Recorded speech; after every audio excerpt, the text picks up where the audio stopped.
The General Assembly will now hear the statement by His Excellency Faustin Archange Touadéra, Head of State of the Central African Republic. I would like to ask Protocol to escort His Excellency to the rostrum.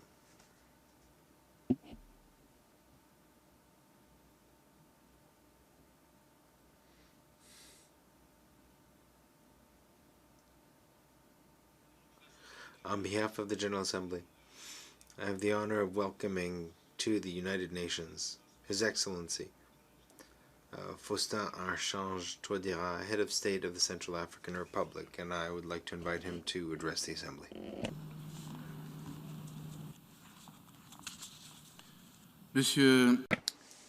Mr. President of the General Assembly, Your Excellencies, Heads of State and Government, Mr. Secretary General of the United Nations Organization, distinguished delegates, ladies and gentlemen. As I take the floor before the 76th regular session of the United Nations General Assembly on behalf of the Central African Republic, I would like to warmly congratulate His Excellency Abdullah Shahid on his brilliant election to the presidency of this eminent assembly, and wish him every success in the discharge of this noble mission.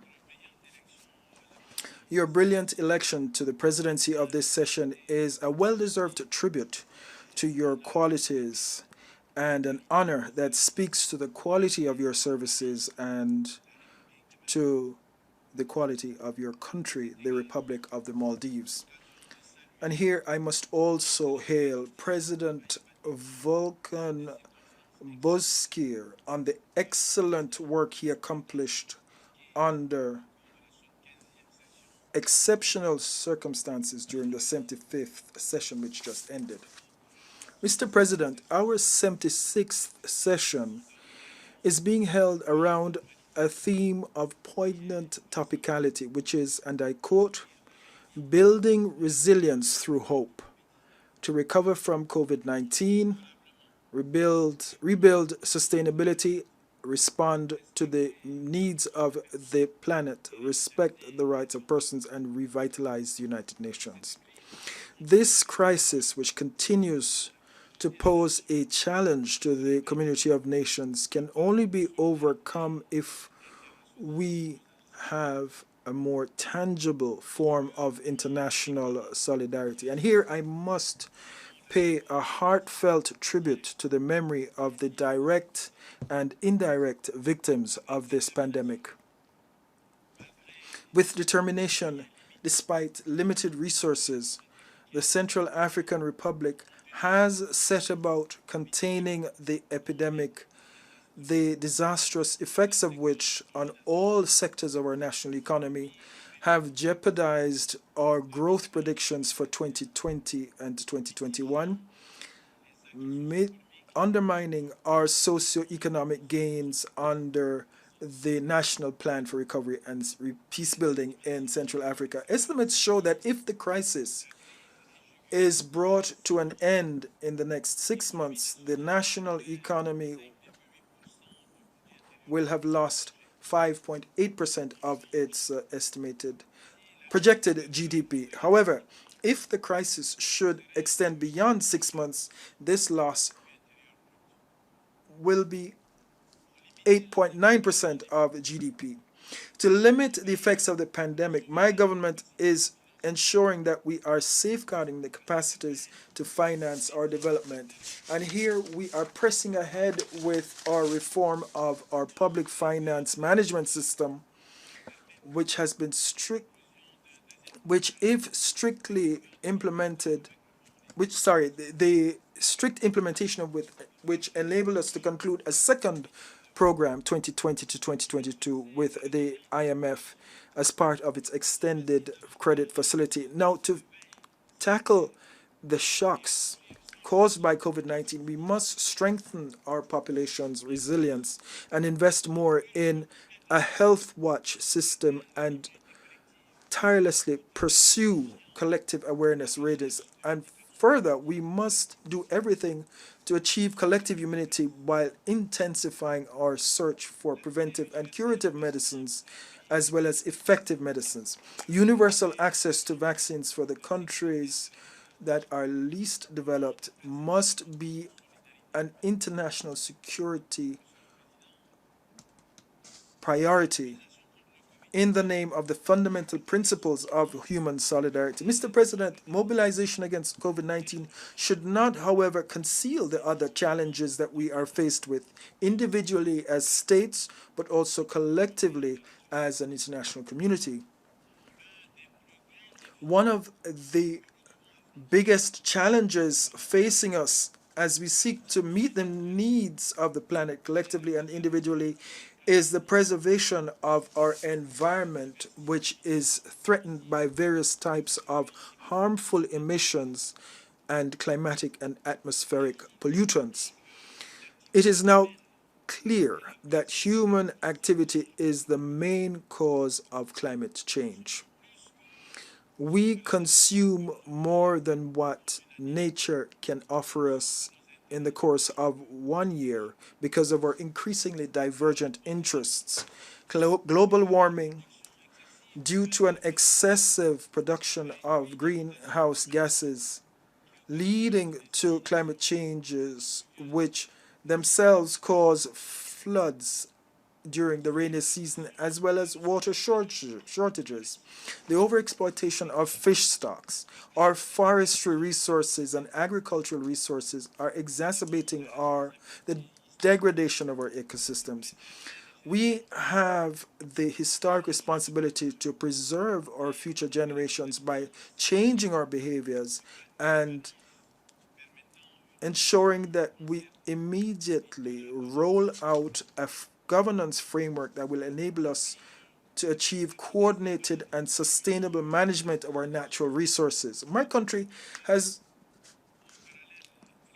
contributed modestly by coming up with a national sustainable development strategy in parallel with its definition under the CAR Vision 2050, which is part and parcel of its environmental policy letter based on investment in education and in establishing equitable environmental justice. Mr. President,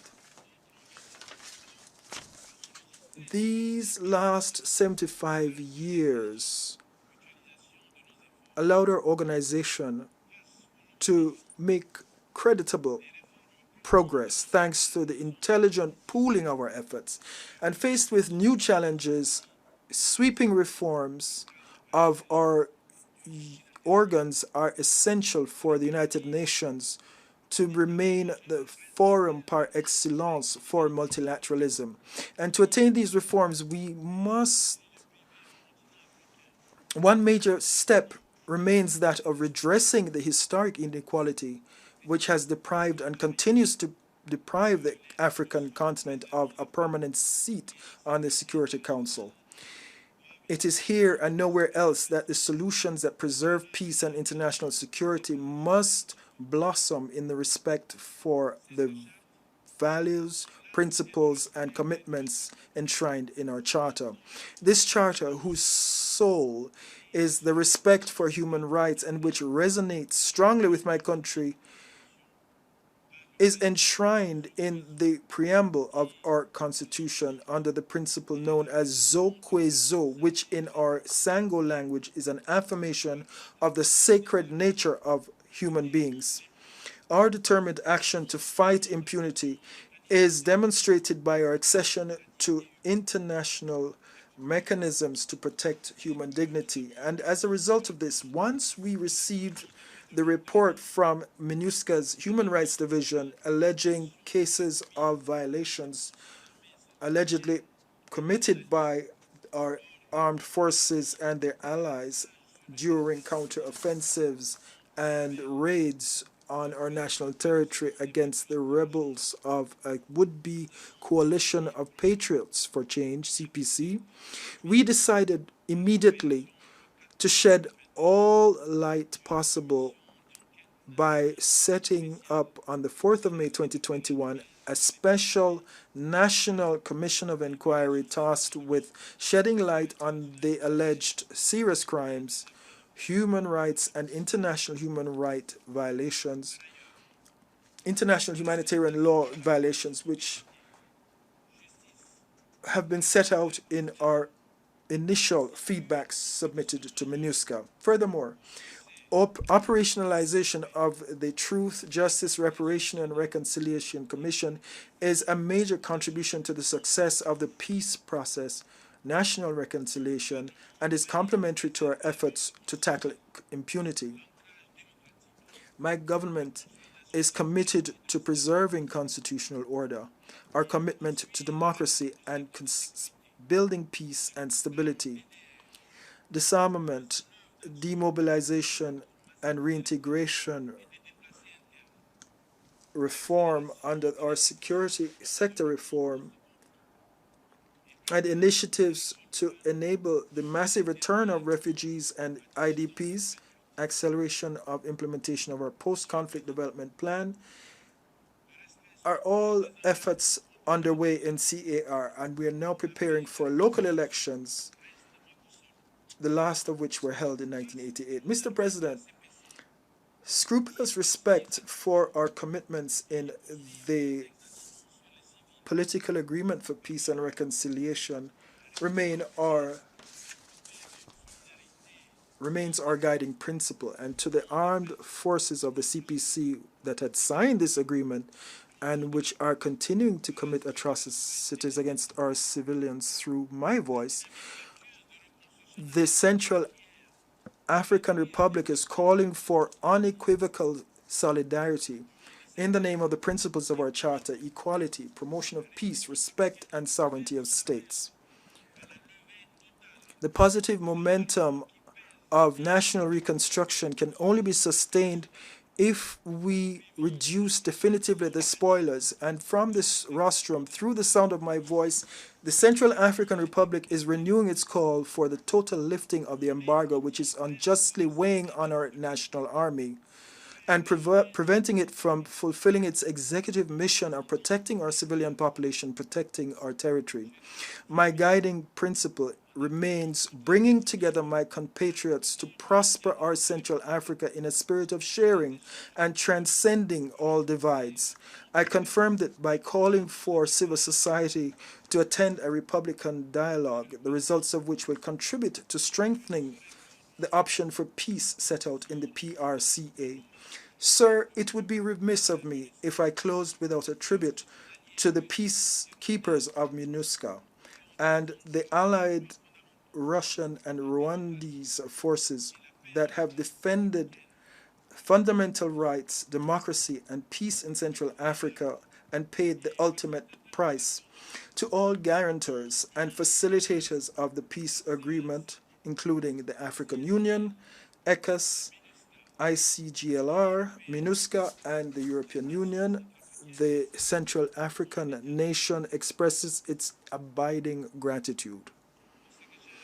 To the Secretary General of the United Nations, Mr. Antonio Guterres, I wish to express my deep appreciation for his unstinting commitment to peace and development in the world, and more specifically in Central African Republic.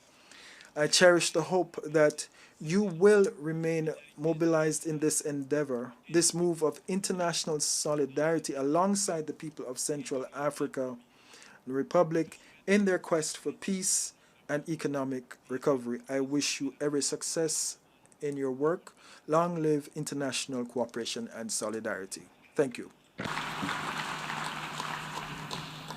Au nom de l'Assemblée générale, je tiens... On behalf of the General Assembly, I thank the President of the Central African Republic for his statement, and I request protocol to escort His Excellency.